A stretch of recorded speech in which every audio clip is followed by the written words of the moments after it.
There's no doubt that the PS2 was one of the best consoles ever made. So if you want to play PS2 games on your PC, then keep watching. Now, before we jump into the video, please subscribe to our channel and feel free to check us out on eBay at GameXTC. You'll get valuable information on leveling up your video game hardware and software. First, you want to head over to PCSX2. Here, you will see two versions, latest stable and latest nightly. Now, unless you're running Windows 8.1 and below, I suggest you choose latest nightly and select which version you're going to download. In my case, I'm running Windows, so I'm going to select Windows. You then want to download the PS2 BIOS, and there's a few that you have to do. Unfortunately, I can't share the link, but if you just do a Google search, I'm pretty sure you can find them. As I've now downloaded my files and placed them on my desktop, I'm going to create a new folder called Subscribe as a gentle reminder for you to click that button. But so that you don't forget the purpose of this folder, I would encourage you to label it and call it PCSX2. You then want to add your BIOS folder and your PCSX2 zipped file to your newly created folder. You then unzip your PCSX2 file. To do this, I use 7-zip, the link's in the description, and delete the zipped file.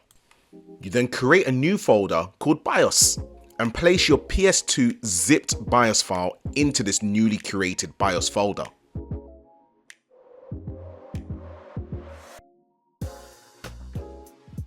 You then unzip your PS2 BIOS file and delete the zipped file.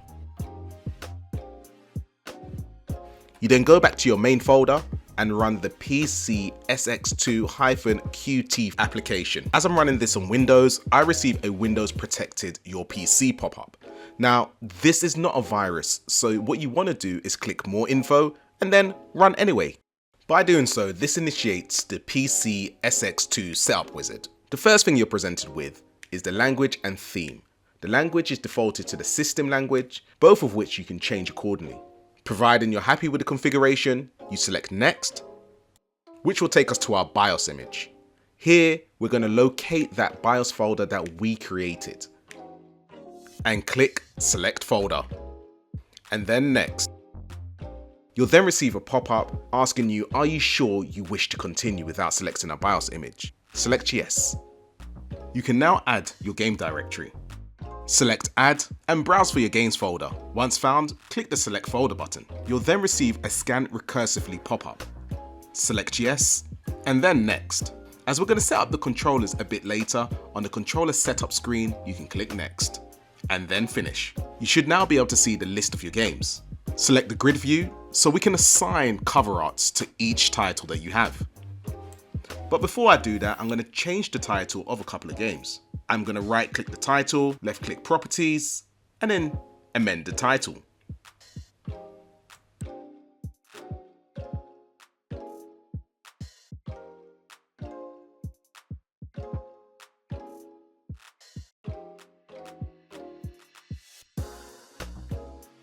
Now that's done, I've changed it to the grid view. I've right clicked the title and left clicked Set Cover Image, and then selected the chosen cover art. Now, if you're struggling to find cover art, you can just do a simple Google search, and I'm pretty sure you won't be disappointed.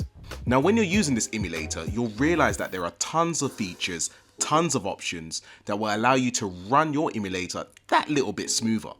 However, for the purpose of this tutorial, I'm just going to go through a few of them. The first thing we want to do is go to Settings and then Interface.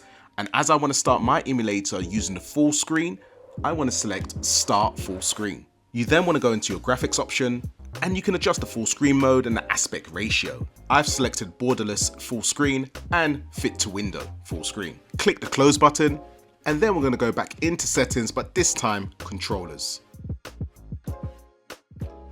Click controller port 1 DualShock 2, left click the commands on the screen, for example, D-pad up, and then press that button on your controller. You do this for all the commands you can see on the screen.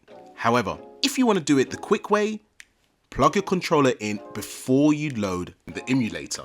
By doing so, it will automatically map the buttons on your controller.